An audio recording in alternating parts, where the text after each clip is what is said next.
1998, started 31 games, led the Tigers to a 26-5 record, passed for nearly 6,000 yards, 40 touchdowns, rushed for 23 touchdowns at LSU after starring at Perry Walker High School. LSU will host Sam Houston State in their home opener this Saturday after a thrilling come-from-behind 24 win over Wisconsin, ranked 12th in this week's coaches poll. And please give a warm welcome to Herb Tyler. Herb.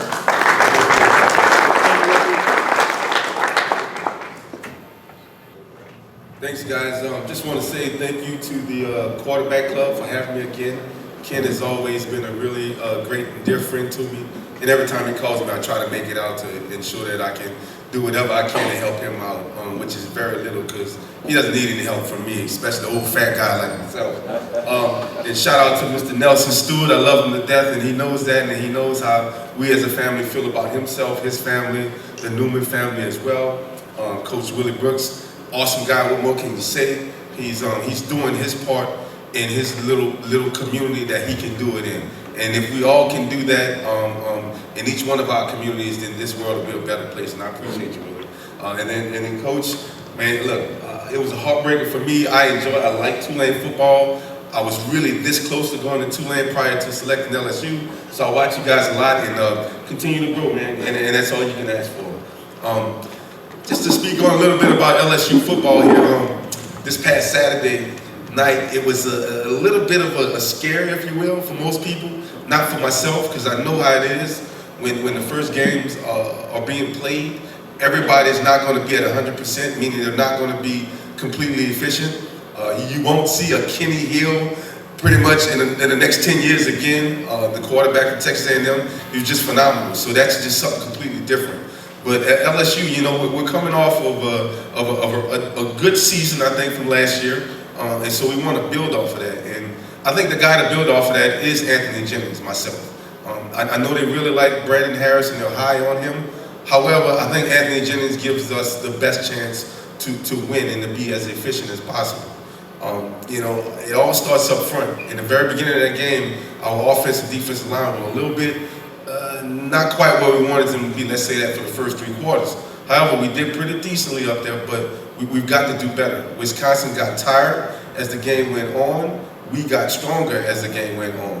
And not only that, you know, at the very beginning of that game, it was a kind of a weird feeling that people were thinking, hey man, what's going on? Well, what's going on is the first game, and it's a new nucleus of kids. So you have to put all of that together, and you have to come together as one to be a unit, offensively, defensively, and special teams wise. Now, I think one of the best coaches in the country is Les Miles, and the one thing that he can do is get those guys to come together and to fight. As you know, he always used that word. Our guys fight, they fight hard, and they always fight hard. And you can't ask for anything more than that. Sure, we're gonna be just as talented as everybody else. We're gonna be just as big, just as fast. However, what separates the great teams from the good teams or the okay teams is efficiency. It's understanding the game of football. It's understanding the philosophy of what we're trying to accomplish, offensively and defensively. Kind of go through a little bit of stats. Anthony Jennings threw for 239 yards. He was 9 of 21, I believe, which is not stellar percentage. However, he got the yardage we needed. 2 touchdowns and, most importantly, 0 interceptions. That's, to me, is the most important thing. I think he can do a little bit better efficiency-wise, but once again, it's the first game. So he's going to only get better from there. And I know they're going to try to implement Brandon Harris a little bit into this game coming up against Sam Houston, but I think that Anthony Jennings is his job to lose. So as long as he can compete and perform as he has been performing, I think it's his job to lose again. Kenny Hill, what more can you say about the kid? And he was missing for 2 years now, and all of a sudden you put the 27 on the back and you say, hey Kenny, take this ball and run for 110 yards or whatever it was. And he literally put the team on his back. You know, a lot has been said, rightfully so, about Leonard Fournette coming in. However, you know, Kenny Hill is a senior, McGee is a senior, and these are the guys we need to lean on. The freshmen, let's let them develop. You know, there's only one kid, well, let me say this, there's 2 kids who I know that came in as true freshmen and just really tore it up at running back. One of them was Kevin Falk, 1995 against Texas A&M, where I think he ran for 130 yards and 2 or 3 touchdowns as a true freshman, first game out of high school, I'm sorry. and that's unheard of. And then the other guy was Cecil Collins. Cecil Collins played 3 games in LSU history, and he's rushed for over almost 700 yards. I don't know who does that. There's no comparison there. So with that being said, we need to lean on our seniors, guys. We need to lean on the Kenny Hilliards, the McGee's, the Jalen Mills. Those guys, we need to lean on those guys in order to be successful throughout the year. We're going to face every opponent in the SEC West is going to be just as good as we are, if not better. But we have to figure out a way to beat them on that one night, period. So if you can have the lesser team, or you can have the lesser talent, or not be as good as everyone perceives you to be, but you can also be the best team on any given night. So with that being said, Jalen Mills had an interception. Mr. Ronald had an interception as well. Late in the third quarter, you could kind of see that game started to shift a little bit. And once it started shifting, that's when you started hearing the dun, dun, dun, dun, go Tigers. So once you start hearing that gets the guys up and going.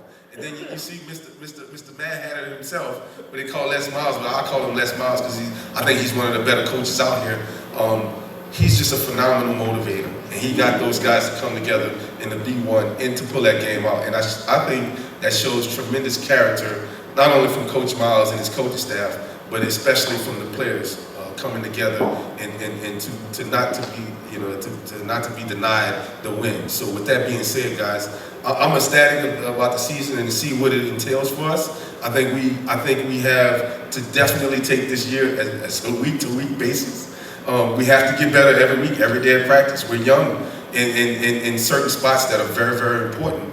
However, it's always difficult to replace guys when you have 10 guys, go to the NFL the previous year.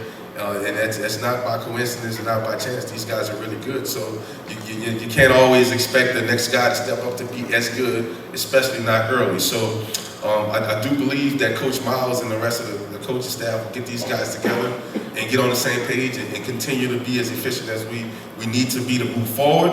And the sky's the limit for the Tigers. And I'm here to say I'm rooting for them all the way. I hope we can get to that 4-man playoff or 14 playoff and get in that thing some kind of way and then pull out a squeak out a national championship this year in 2014 or 2015.